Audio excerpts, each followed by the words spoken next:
A cidade dos mísseis, o colossal arsenal subterrâneo das Forças Armadas do Irã que impressiona o mundo, mas esconde uma falha crítica capaz de transformá-lo em um túmulo radioativo em minutos.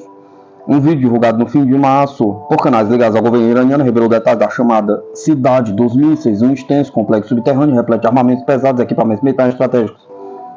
Nas imagens, líderes das Forças Armadas do Irã, como o general Mohammad Hossein Bagheri e o comandante da Força Aérea Espacial Amir Ali Hajizadeh, percorrem túneis ladeados por mísseis balísticos e plataformas móveis de lançamento, apresentando o que seria um dos maiores arsenais ocultos da República Islâmica.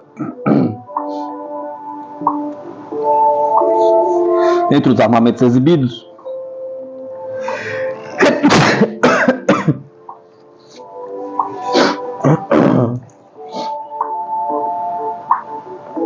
estão mísseis de longo alcance como Khaibar, Shekan, Gadi-H, Seijil, Raj, Kazem e o míssil cruzeiro Pavé, muitos dos quais utilizados em ataques recentes contra Israel. A intenção aparente do vídeo é demonstrar a força e a prontidão militar do Irã, reforçando a imagem de que o país está preparado para qualquer eventualidade militar. No entanto, o conteúdo acabou revelando uma fragilidade estrutural significativa. Os mísseis estão armazenados lado a lado em grandes corredores subterrâneos, sem divisórias, porta de contenção, compartimentos isolados. Essa configuração, embora impressionante, à primeira vista apresenta um risco elevado. Uma única explosão acidental ou ataque direcionado pode gerar uma reação em cadeia, colocando toda a estrutura em colapso. A ausência de compartimentação interna nas galerias contrasta com outras bases iranianas reveladas em anos anteriores, que contavam com sistemas mais robustos de proteção.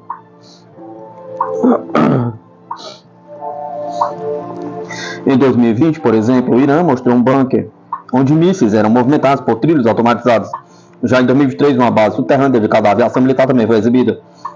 Ainda assim, especialistas afirmam que mesmo esses locais mais protegidos não são imunes a ataques coordenados. O vídeo da cidade dos mísseis, atribuído informalmente ao complexo, surge em um momento delicado para o Teherã. O governo dos Estados Unidos, sob a liderança de Donald Trump, tem pressionado o Irã a renegociar os termos do acordo nuclear, enquanto reforça sua presença militar no Oriente Médio. Recentemente, os porta-aviões Carl Vinson e Harry Truman foram posicionados na região, junto com os caças F-35 e os bombardeiros B-2 Spirit. Estes últimos equipados com bombas capazes de destruir estruturas subterrâneas fortificadas. Entre as armas mencionadas destaca-se a MOP, Massive Ordnance Penetrator,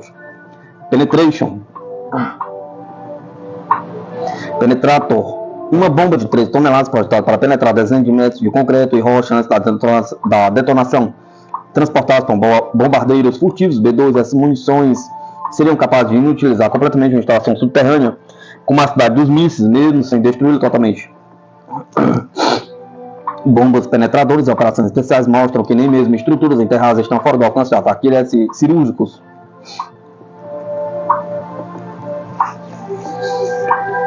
As vulnerabilidades do complexo iraniano tornam-se ainda mais evidentes diante dos recentes sucessos de Israel em operações contra estruturas similares. Em setembro de 2024, forças especiais israelenses destruíram uma base subterrânea de produção de mísseis na Síria. A missão envolveu infiltração terrestre por helicóptero, coleta de informações posterior, bombardeio com munição bunker buster. Pouco tempo depois, o centro de comando do Hezbollah foi atingido por bombas penetradoras, resultando na morte do líder Hassan Nasrallah. Tais ações servem como um aviso direto ao Irã de que profundidade concreta não garante segurança absoluta. Além da fragilidade estrutural, o complexo subterrâneo iraniano depende de entradas visíveis, sistemas de ventilação, energia e comunicação, todos vulneráveis à detecção por satélites, drones ou inteligência humana. A destruição ou bloqueio desses pontos pode tornar o complexo inoperante ou, em situações extremas, uma armadilha mortal para seus próprios operadores. A informação foi divulgada pelo canal Hoje no Mundo Militar no YouTube, que analisou o vídeo iraniano amplamente compartilhado em redes como Telegram e WhatsApp. Segundo especialistas ouvidos pelo canal, o conteúdo tem finalidade propagandística, mas expôs falhas que colocam em xeque a segurança da instalação e pode comprometer o arsenal do país em caso de conflito. Ao final, o episódio reforça um ponto central para a estratégia militar moderna. A eficiência de uma base não está apenas na sua profundidade ou armamento, mas na robustez de seu projeto, com a capacidade de resistir a ataques direcionados. A cidade dos mísseis, como foi apelidada, mostrou ao mundo que nem tudo que está oculto sob a terra está protegido do poder destrutivo da guerra tecnológica contemporânea.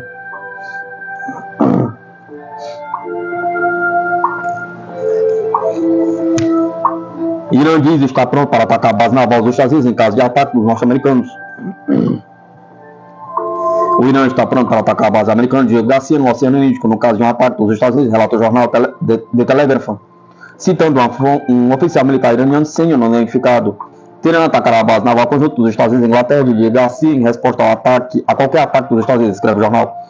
A fonte diz que, em tal cenário, o Irã não levaria em conta quem está nas bases militares se elas forem usadas pelos estadunidenses. Não haverá diferença em alvejar forças inglesas e americanas se o Irã for atacar de qualquer base na região. Não importa se você é um soldado americano, inglês ou turco, você será um alvo se sua base for usada pelos americanos, disse a fonte. Já o jornal iraniano Tehran Times relatou que o país persa carregou seus mísseis em seus lançadores das bases subterrâneas, prontos para serem disparados em caso de agressão dos americanos. Anteriormente, o presidente dos Estados Unidos, Donald Trump, ameaçou bombardeios sem precedentes em uma entrevista à NBC News se os Estados Unidos e o Irã não chegaram a um acordo. O presidente iraniano Masoud Pezeshkian disse que Teherã, em uma carta de resposta ao presidente Trump, recusou negociações diretas com Washington sobre o programa nuclear, e a janela para negociações está aberta apenas por meio da mediação de terceiros países.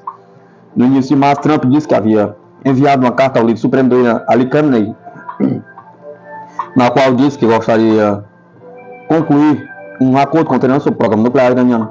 Depois, o presidente americano observou que Washington estava considerando duas maneiras possíveis de resolver a questão nuclear iraniana, militar ou diplomática, enfatizando que preferiria negociações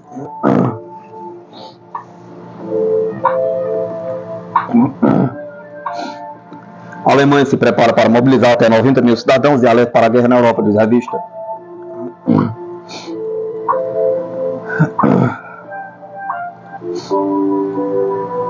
O período pós-guerra na Europa está terminando e o período pré-guerra está começando. Por isso, os alemães devem se preparar para enviar seus filhos para a guerra, escreve a revista alemã Der Spiegel. A revista destaca que a Bundeswehr precisará não apenas de dinheiro e armas, mas também de 50 mil a 90 mil soldados adicionais como parte da modernização. Vale ressaltar que o artigo presta atenção ao fato de que os políticos de alto nível alemães estão falando mais sobre assuntos militares. O ministro da Defesa fala sobre capacidades militares, o ministro das Relações Exteriores fala sobre capacidade de defesa. Há uma discussão sobre a restauração do serviço militar. Este país vai mudar, finaliza a publicação. Em março, o parlamento alemão aprovou a abolição das restrições do Estado contrair empréstimo para os gastos com defesa por 503 votos a favor e 207 contra. As emendas tornam possível relaxar o freio da dívida, a proibição de gastar mais dinheiro do orçamento do que se recebe. A Alemanha está tomando essas decisões no contexto do conflito ucraniano e quando experimenta mais longo período de estagnação econômica desde a Segunda Guerra Mundial. As autoridades pretendem aumentar os gastos militares em uma tentativa de conseguir sua recuperação, embora os especialistas alertem que isso pode levar a aumentar a inflação. Com a mídia apontando em relação à política do futuro chanceler Friedrich Merz para os perigos paralelos históricos.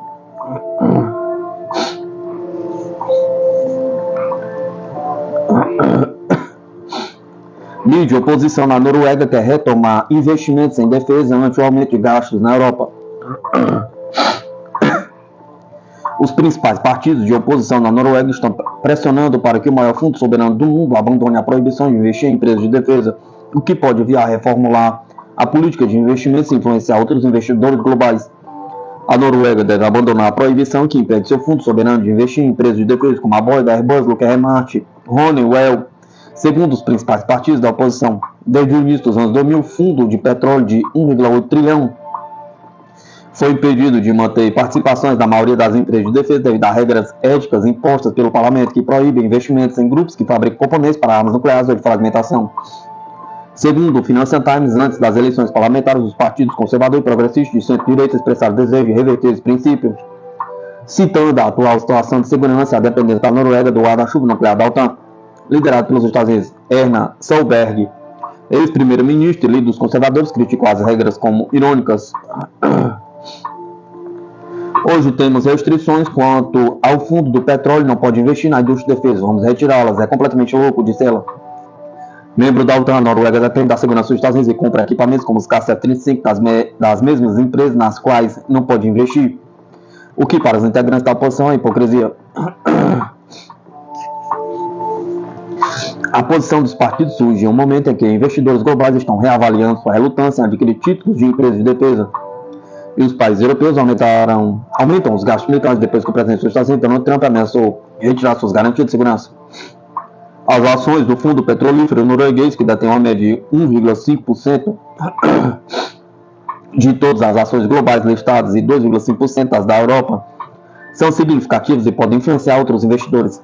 Há uma crescente pressão sobre o governo da Noruega e seu novo ministro das Finanças, Jens Stoltenberg, ex-chefe da OTAN, para mudar essa política. Ida Woldenbach, governador do Banco Central da Noruega, que abriga o fundo petrolífero, afirmou que o país deve estar aberto à possibilidade de mudança no que é considerado eticamente aceitável.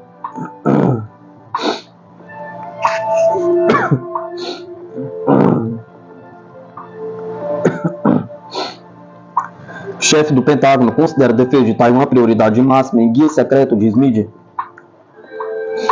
O exército dos Estados Unidos recebeu um guia secreto de defesa nacional assinado pelo chefe do Pentágono, Pete Hegseth, que torna a dissuasão perto de Taiwan e o fortalecimento da defesa doméstica as principais prioridades, informou neste sábado, 29 de 3 de 2025, o Washington Post, citando um documento obtido.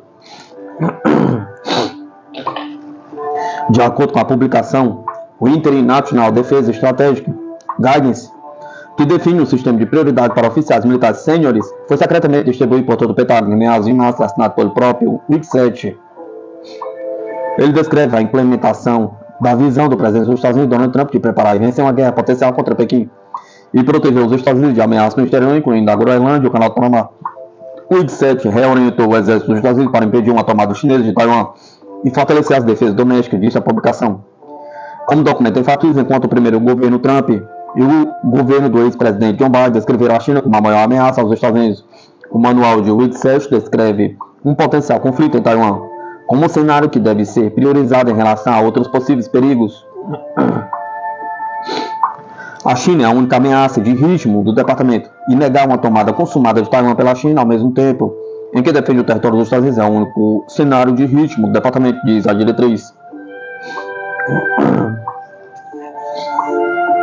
O Washington Post divulgou ainda que várias passagens no guia de Hegseth eram idênticas às passagens do relatório de 2024 do think tank conservador William Page Foundation, que recomendou que o Pentágono priorizasse 3 questões principais: contenção em torno de Taiwan, defesa dos Estados Unidos e aumento da divisão de encargos entre os aliados. A China já alertou em várias ocasiões aos Estados Unidos que parem de vender armas para Taiwan e criar tensões no Estreito de Taiwan. O Ministério das Relações Exteriores da China observou que a interação militar entre os Estados Unidos e a ilha, bem como a venda de armas pela liderança em Washington para Taiwan, violaram o princípio de uma só China. Três comunicados conjuntos sino-americanos, causando dano à soberania aos interesses da segurança da China e ameaçando a estabilidade do Estreito de Taiwan. Pequim considera Taiwan a parte inalienável da China. A conformidade com o princípio de uma China é um pré-requisito para outros estados que desejam estabelecer uma relação diplomática com a China.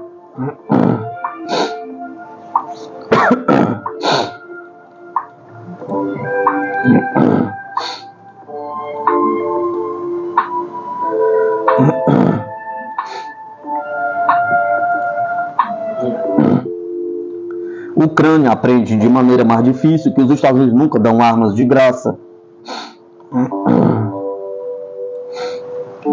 Os esforços de Donald Trump para fazer a Ucrânia pagar por toda a ajuda dos Estados Unidos ressaltam o fato de que os Estados Unidos não dão armas de forma altruísta, disse o Dr. Jeremy Kuzmarov, editor-chefe da revista Convert Action, a Sputnik. Apesar do que a maioria dos líderes americanos tradicionais pode alegar, sempre há uma agenda subjacente da política externa dos Estados Unidos para controlar os recursos minerais e estender a dominação norte-americana. Mas Trump é mais direto, e é por isso que algumas pessoas gostam dele. Embora não seja muito bonito o que ele esteja dizendo, quero dizer, é um interesse econômico nu que os Estados Unidos entrem nesses países, observa o Dr. Kuzmarov. Inicialmente, os Estados Unidos tentaram usar a Ucrânia como uma ferramenta para enfraquecer e desestabilizar a Rússia. Agora está claro que esse esquema falhou, e como a Rússia está ficando ainda mais forte do que antes, os Estados Unidos parecem estar procurando lucrar de uma maneira diferente. Para ser justo, o lucro dos Estados Unidos com o conflito ucraniano começou sob o governo Biden, que criou uma agência de reconstrução liderada pela ex-secretária do Comércio, Penny Pritzker, determinada a entregar o país aos bancos de Wall Street. Muitas terras da Ucrânia já foram vendidas para bancos de Wall Street, e empresas como a Monsanto ganharam terras na Ucrânia. Então esses elementos já estenderam uma influência cada vez maior sobre a Ucrânia e sua economia.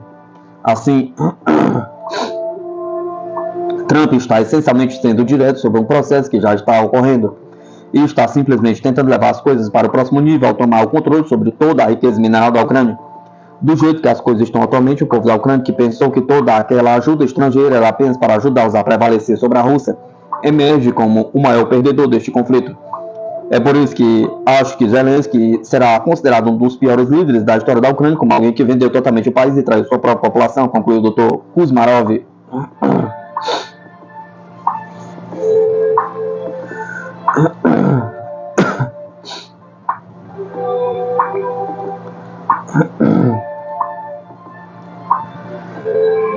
Trump ameaça bombardear Irã se iranianos recusarem acordo nuclear com os Estados Unidos. O presidente dos Estados Unidos, Donald Trump, ameaçou o Irã neste domingo 30 de 3 de 2025 com bombardeiros como nunca viram antes, se o Irã não fizer um acordo nuclear com os Estados Unidos. No dia 7 de março, Trump disse que havia enviado uma carta ao líder supremo do Irã, Ali Khamenei, propondo iniciar negociações sobre um acordo nuclear. Trump observou que Washington está considerando duas formas possíveis de resolver a questão nuclear iraniana: militar ou diplomático, enfatizando que prefere negociações. O presidente iraniano Massoud Pezeshkian se recusou neste domingo a ter conversa direta com os Estados Unidos, expressando prontidão para negociar apenas por meio de mediação de terceiros países. Se eles não fizerem um acordo, haverá bombardeiros. Serão bombardeiros como nunca viram antes, disse Trump à NBC News. As autoridades dos Estados Unidos do Irã estão atualmente dialogando sobre o assunto, acrescentou Trump. Ainda no sábado 29 de 3 de 2005, o ministro da inteligência do Irã, Ismail Khatib, afirmou que Teherã dará uma resposta forte e firme a qualquer ameaça dos inimigos da República Islâmica. Segundo o portal Axios, no dia 19 de março, as fontes informaram que Trump estabeleceu uma carta enviada ao líder do Irã, um prazo de 2 meses para firmar um novo acordo nuclear.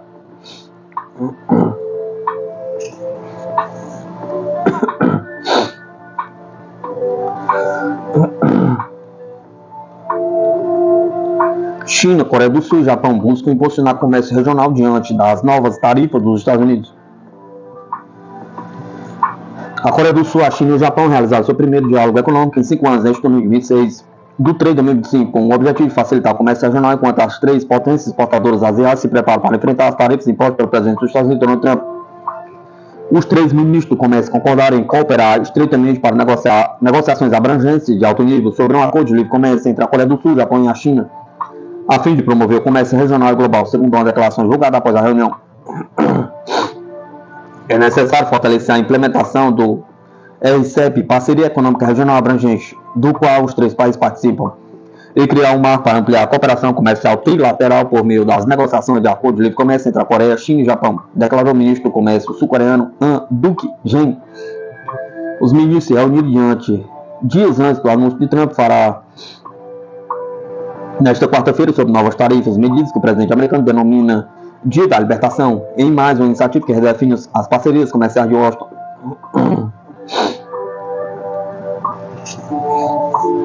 Na semana passada, Trump anunciou tarifa de 25% sobre a importação de veículos e peças automotivas nos Estados Unidos, medida que pode impactar diretamente as grandes montadoras asiáticas, principais exportadoras para o mercado norte-americano. Seul, Pequim e Tóquio estão entre as principais parceiros comerciais dos Estados Unidos. As negociações para um acordo de livre comércio trilateral iniciadas em 2002 ainda não apresentaram progressos significativos.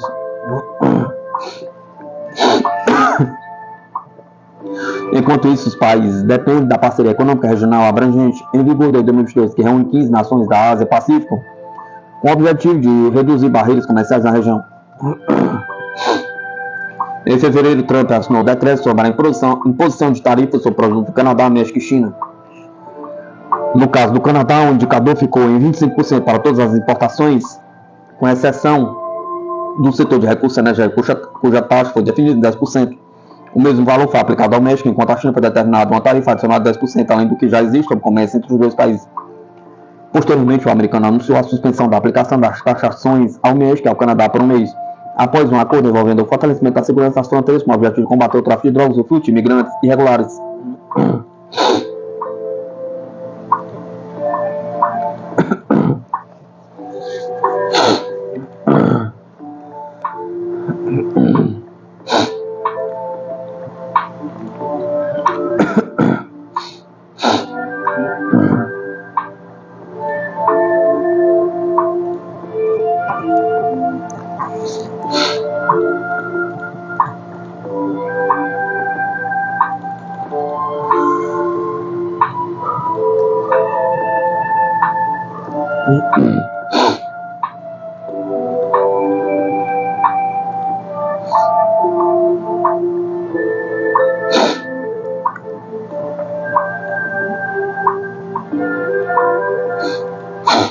mudança de regime está chegando à Turquia. Começa a preparar o Comitê da Verdade e Reconciliação da Turquia. A prisão do prefeito de Istambul, Ekrem İmamoğlu, pelo presidente Erdogan, deve acabar com qualquer pretensão do Departamento de Estado de que a Turquia é uma democracia ou que Erdogan planeja renunciar quando seu mandato presidencial teoricamente terminar. Erdogan planeja governar para o resto da vida. İmamoğlu agora se junta a colegas políticos como Selahattin Demirtas e Figen Yüksekdag, cujo partido curdo se recusou a aceitar os ditames de Erdogan e teve a temeridade de criticar as posições mais ultrajantes de Erdogan. Como todos os ditadores, Erdogan eviscerará qualquer desafiante que ouse se opor a ele ou mesmo mostrar competência permitindo sua ascensão. Ele governará até sua morte e espera que um de seus filhos ou genro tome seu lugar, efetivamente transformando a Turquia em um sultanato.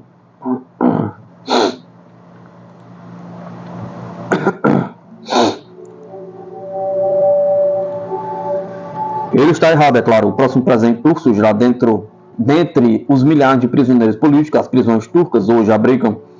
Há uma presunção em Washington, Bruxelas e Londres de que, mesmo que Erdogan seja um problema, a Turquia pode voltar à normalidade após a morte do presidente, seja por causas naturais, pela bala de um assassino na forca após uma revolta popular. No entanto, tal retorno ao status quo antes é mais fácil dizer do que fazer. Mais de 35 milhões de turcos passaram pelo sistema educacional turco sob Erdogan.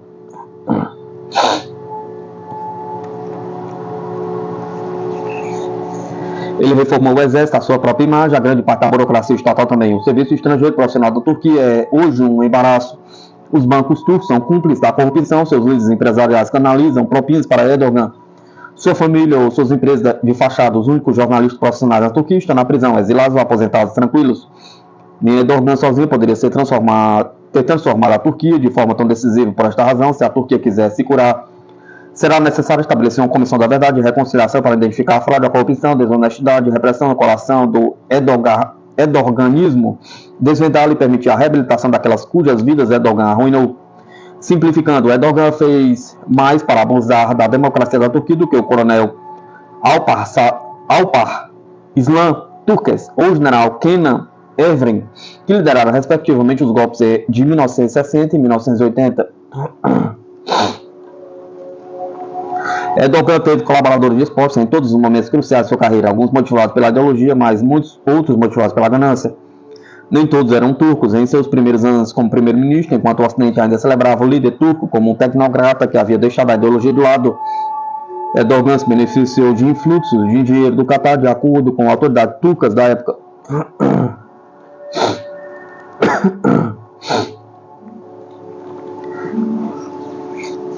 Houve outros colaboradores muito antes de Erdogan se voltar contra o falecido teólogo Fethullah Gülen. Eles trabalharam em conjunto. Erdogan até abraçou o ministro das Relações Exteriores gulenista. Há outras incógnitas. Em 2007, Erdogan supostamente realizou uma reunião secreta individual com o principal general da Turquia, Yasar. Alegações de chantagem e extorsão cercam a reunião. Os familiares de Erdogan ou Buyu Kanit podem lançar luz sobre os acordos secretos feitos na época e explicar por que Buyu Kanit fez o exército recuar para permitir que Erdogan atropelasse a Constituição.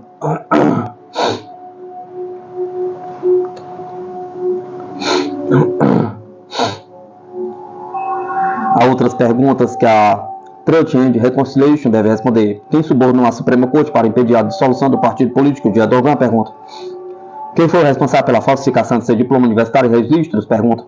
Afinal, a maior ironia por trás de sua revogação do diploma universitário de Imamoglu para desqualificar sua candidatura presidencial é o diploma de Erdogan pertence a um departamento que não existe na época em que ele diz ter se formado.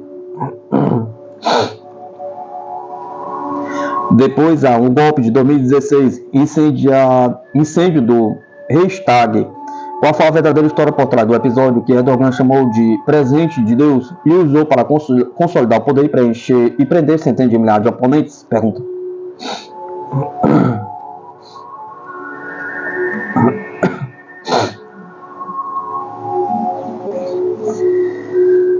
Nem todo prisioneiro se comportou honradamente. Quais prisioneiros buscaram clemência ao denunciar outros com ou sem verdade? Pergunta. Quais prisioneiros Erdogan e seus comparsas confiscaram com base em falsas acusações? Pergunta. Como a indenização será paga a essas vítimas do que eram essencialmente táticas da máfia? Pergunta. Nem os turcos foram os únicos envolvidos em tal desonestidade comercial. Como a Turquia supostamente comprometeu embaixadores americanos e pelo menos um ex-adido de defesa? Pergunta.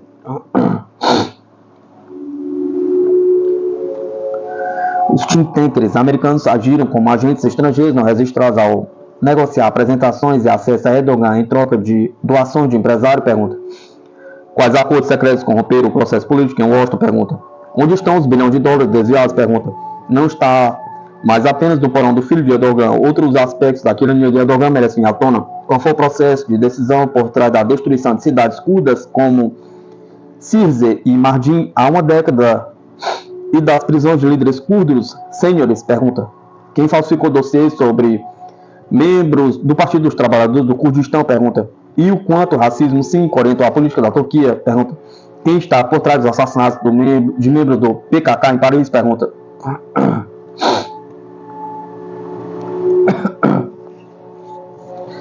Então, a questão do Estado Islâmico. Quem dentro do serviço de inteligência turco estava por trás do armamento das facções da Al-Qaeda? Pergunta. Quem no círculo interno de Erdogan lucrou com o Estado Islâmico enquanto o grupo militante patrocinado pela Turquia queimava prisioneiros turcos acorrentados vivos? Pergunta. A mudança de regime está chegando à Turquia. Os europeus devem começar a fazer o que os turcos hoje não podem e o que a atual administração Trump não tem interesse em fazer. Eles devem ajudar os turcos a planejar o dia depois de Erdogan. 2 décadas de erdoganismo traumatizaram aqueles dentro da Turquia que ele não corrompeu. Na ausência de um processo do estilo da África do Sul ou Marrocos, haverá uma convulsão social enquanto turcos e curdos buscam vingança contra seus algozes. A paz requer justiça, ambos requerem verdade.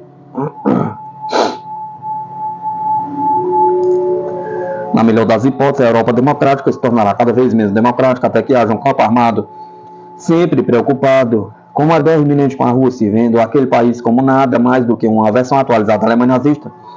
Na pior das hipóteses, uma Europa cada vez mais paranoica alcança uma profecia autorrealizável de uma guerra. Esse aqui já é o texto.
Zelensky tentará se manter no poder com a eleição surpresa em julho, afirma a mídia inglesa.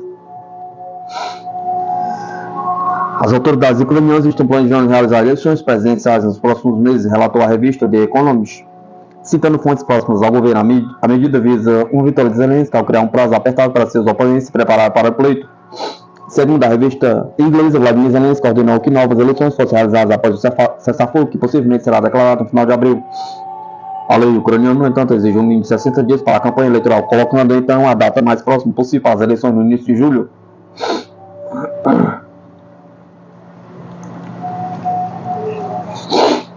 Zelensky está supostamente tentando surpreender seus rivais com eleições em julho, esperando que o curto prazo lhe permita concorrer sem oposição significativa ao observar a publicação. As primeiras informações sobre os preparativos para a votação podem aparecer em 5 de maio, quando a Suprema Rada decidiu estender a lei marcial que aspira em 9 de maio. Se canceladas, as eleições podem ser marcadas para o início de julho. O mandato de Zelensky expirou em 20 de maio de 2024. As eleições na Ucrânia estavam programadas para 31 de março. No entanto, a lei sobre o regime legal da lei marcial proíbe explicitamente o processo eleitoral para o chefe de Estado.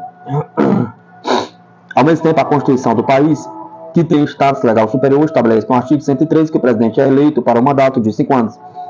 O artigo 104 do documento estabelece que o chefe de Estado ucraniano, cujo mandato tenha expirado, poderá exercer seus poderes por, no máximo, 30 dias após o anúncio oficial dos resultados das eleições.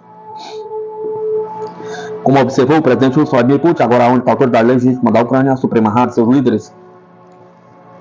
Em suas palavras, se o país vizinho quisesse eleger legitimamente um presidente, seria necessário revogar a lei marcial. Sua validade não significa estender os resultados das eleições anteriores, já que não há nada sobre isso na Constituição.